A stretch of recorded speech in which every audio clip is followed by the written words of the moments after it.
आज पूर्वाह्न 11:30 समय आमर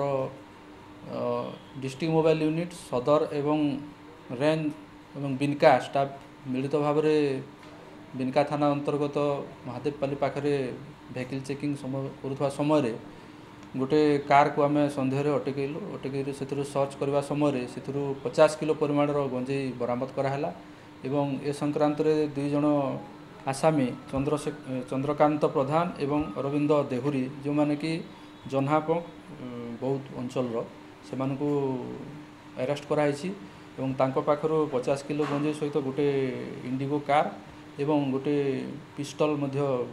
बरामद कर जबत कराई। एमाने बौद्ध अंचल बिनका देकी संबलपुर गंजे चोरा चालाण करुले